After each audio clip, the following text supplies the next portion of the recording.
Bwana Yesu asifiwe. Mimi ninaitwa Samson Frederick, ni mwalimu wako wa masomo mbalimbali ya kijamii kama vile malezi bora ya watoto, uchumi wa kifamilia na mambo mbalimbali ya kibiblia. Ninatoka katika kanisa la PCCT karibu na uwanja wa Mkanada hapa Tegeta, chini ya Askofu Dr. Frederick Simon. Leo natamani tujifunze somo zuri ambalo litakusaidia, litakuinua na litakufanya uwe bora zaidi. Somo ambalo tunakwenda kujifunza siku ya leo linasema uzuri wa mwanamke hauko kwenye makalio na muonekano wa nje. Watu wengi wamejikuta sana wanapenda kumwangalia mwanamke kwa muonekano wa nje, ile physical appearance. Watu wanaangalia muonekano wa nje, kama mwanamke ana makalio makubwa, au mwanamke ana hipsi, au mwanamke sijui ni mweupe, wanaangalia muonekano wa nje. Lakini natamani nizungumze kwamba uzuri wa mwanamke hauko kwenye makalio na muonekano wa nje. Kuna jambo zuri zaidi ambalo unatakiwa ulielewe ili likusaidie katika somo hili. Ili uweze kuelewa somo hili na ili uweze kupata mke bora wa kuoa, hatusemi asiwe mzuri wa nje. Sawa, anaweza akawa mzuri wa nje kutokana na vigezo ulivyoweka, lakini isiwe kigezo cha kwanza. Lazima uangalie vigezo hivi ambavyo ninakuletea ndio viwe vigezo vya kwanza unapotaka kuoa au kuchagua mke bora atakayeishi na wewe maisha yako yote. Jambo la kwanza au sifa ya kwanza ya mwanamke bora kuliko kuangalia tu umbile la nje, ni lazima uhakikishe mwanamke awe na roho ya upole na utulivu. Mwanamke aliye na roho ya upole na roho ya utulivu. Ukifanikiwa kumpata mwanamke mwenye roho ya upole na roho ya utulivu, huyu mwanamke usimuache, kwa sababu Biblia inazungumza. Tuangalie Biblia katika ile Petro wa kwanza, waraka wa kwanza wa Petro, sura ile ya 3 na mstari wa 3 mpaka wa 4. Sura ya 3 mstari ule wa 3 hadi wa 4. Biblia inasema, kujipamba kwenu kusiwe kujipamba kwa nje, yaani kusuka nywele na kujitia dhahabu na kuvalia mavazi. Kujipamba kwenu kusiwe kujipamba kwa nje, yaani kusuka nywele na kujitia dhahabu na kuvalia mavazi. Hii inamaanisha ni ile hali ya mtu kuonekana mrembo nje, yani mlimbwende mzuri kama malaika, kwa kujipamba, kwa kujipodoa nje unaonekana mzuri, lakini ndani sasa. Namba 4. Bali kuwe utu wa moyoni usionekana. Kuna vitu ambavyo vinatakiwa kwanza viwepo ndani yako visivyoonekana. Katika mapambo yasiyoharibika. Yani roho ya upole na utulivu. Roho ya upole na utulivu iliyo ya thamani kuu mbele za Mungu. Iliyo ya thamani kuu mbele za Mungu. Kwa hiyo ile hali ya kuwa na roho ya upole na utulivu ni bora sana, ni ya muhimu sana kuliko muonekano wa nje wa mwanamke. Unaweza kuonekana ni mzuri kama malaika, lakini usipokuwa na upole, ukakosa utulivu, hata kama malaika Gabriel angekuwa anaruhusiwa kuoa, asingekuoa. Na hata kama angekuoa, asingeweza kuchukua muda na wewe. Kwa hiyo ukikosa upole, ukikosa utulivu, mwanamke akikosa upole, akakosa utulivu wa roho, yani hata malaika akuoe, ndoa yako haitadumu. Mithali 25 na mstari wa 24. Mithali 25 na mstari wa 24. Mithali 25 na mstari wa 24. Mithali 25 na mstari wa 24.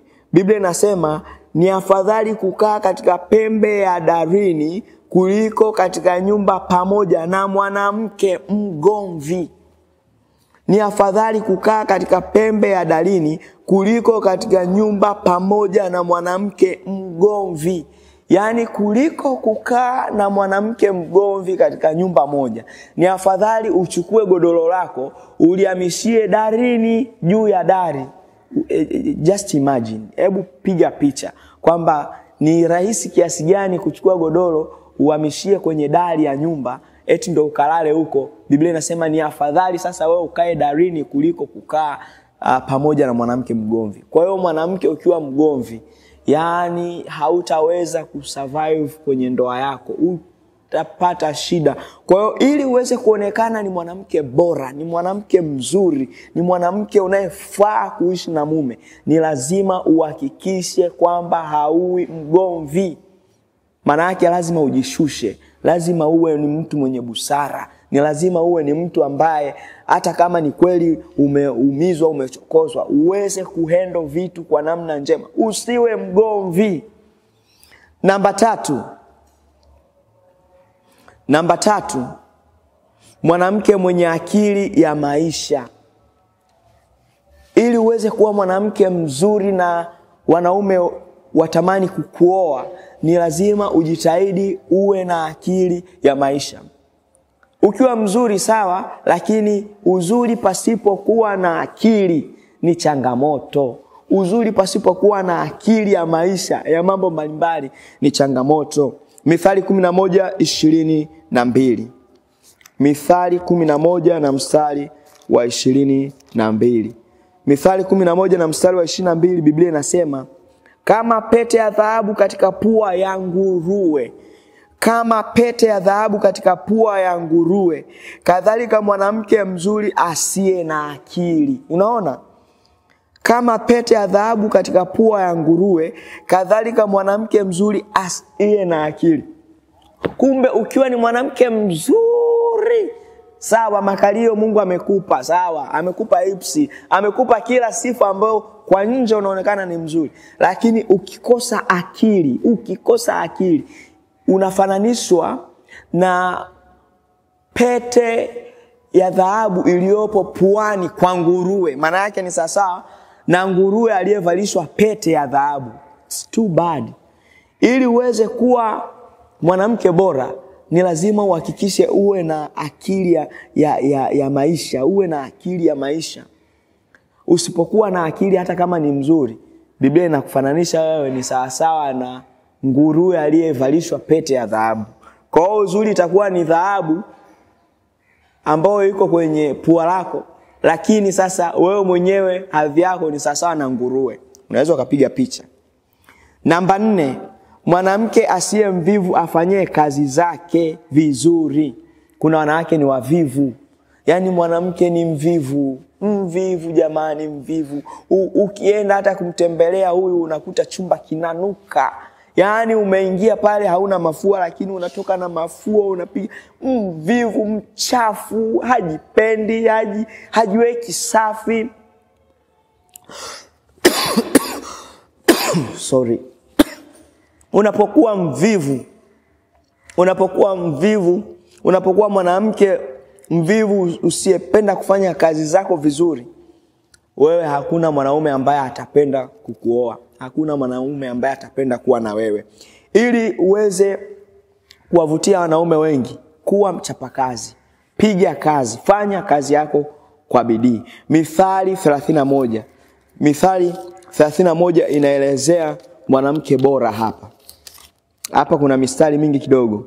Nitasoma mstari wa 10, 11, 12, 13, 15, 17 na mstari wa 27. Mithali 31 na mstari wa 10. Mke mwema ni nani awezaye kumuona? Mke mwema ni nani awezaye kumuona?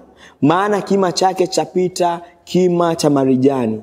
Moyo wa mume humwamini, wala hata kosa kupata mapato. Mume wako akikuamini atakupa mshiko. Mstari wa 12. Mstari wa 12.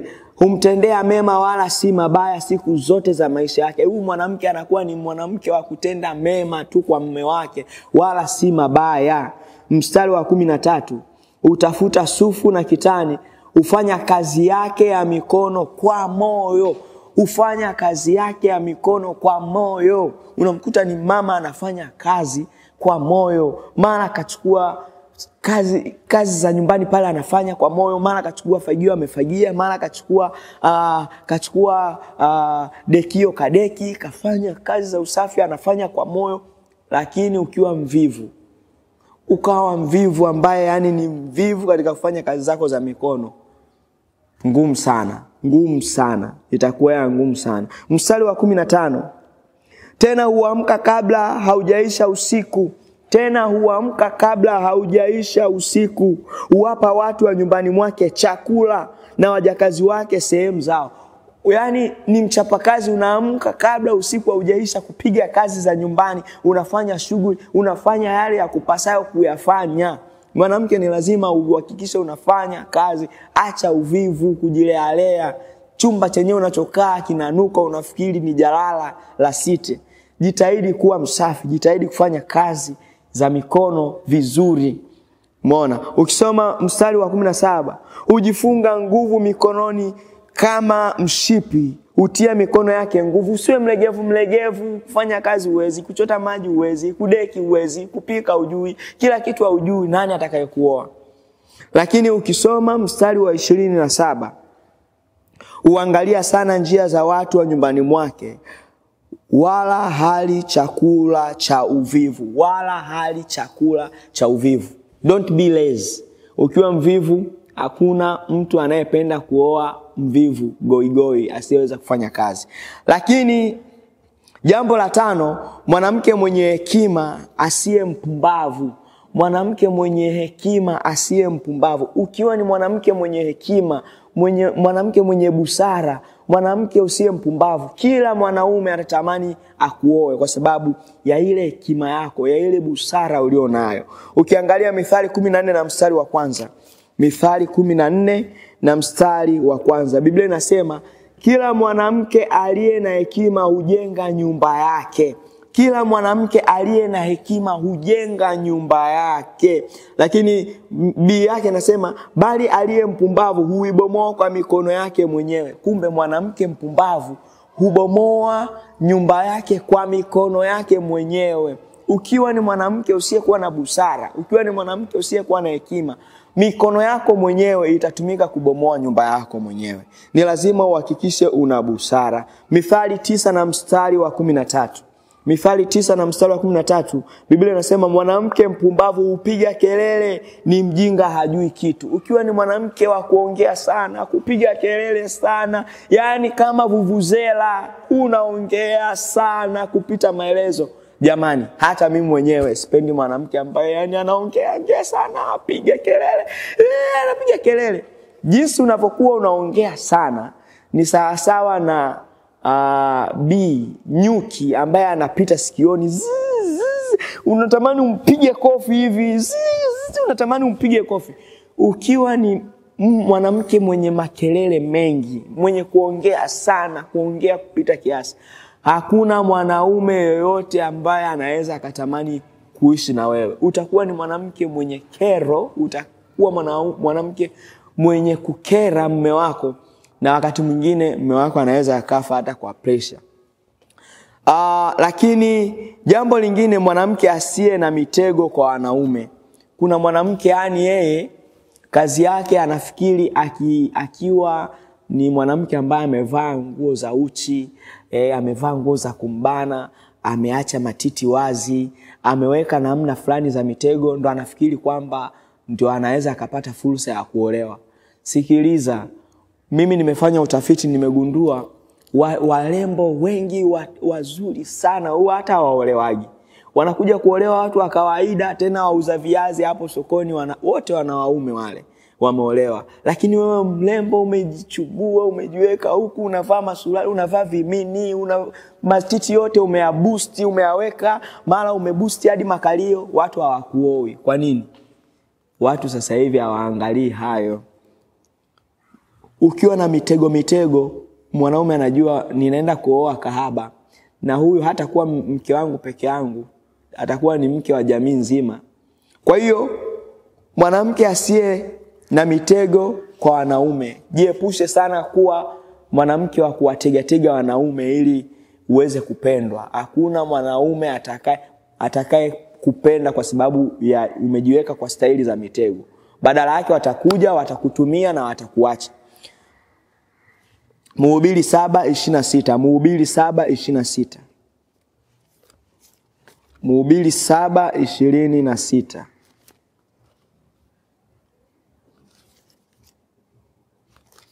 Mhubiri 7 na mstari wa 26. Mhubiri 7:26 Biblia inasema, nami nimeona lililo na uchungu kupita mauti. Lililo na uchungu kupita mauti. Yaani mwanamke ambaye moyo wake ni mitego na tanzi. Yaani ukioa mwanamke ambaye anakaa mitego na kuwatega watu, yaani Biblia inasema utapata uchungu, yaani ni uchungu kupita mauti. Nami nimeona lililo na uchungu kupita mauti, yaani mwanamke ambaye moyo wake ni mitego na tanzi, na mikono yake ni kama vifungo, yeye ampendezaye Mungu atamponyoka, bali mwenye dhambi atanaswa na yeye. Kwa hiyo ukiwa ni mtu wa mitego, hautapata mtu ambaye ameokoka, ambaye ana hofu ya Mungu atakayekuja kwako. Utawanasa wa dhambi tu, wale wenye tamaa na ngono ndio utakaowapenda. Na ukiolewa na huyo, na yeye sio kwamba atakaa na wewe na yeye ataenda kutafuta mwingine, michepuko itakuwa bila. Ili uweze kuwa mwanamke bora, atuangalie physical appearance, atuangalie muonekano wako wa nje tu. Ni pamoja na haya mambo 6 ambayo nimekwambia. Mimi ni mwalimu wako Samson Frederick. Ninatokea kanisa la PCCT karibia na uwanja wa Canada, chini ya Askofu Dr. Frederick Simon. Nikuombe ushare na kusubscribe, na Mungu akubariki sana. Uwe na siku njema. Amen.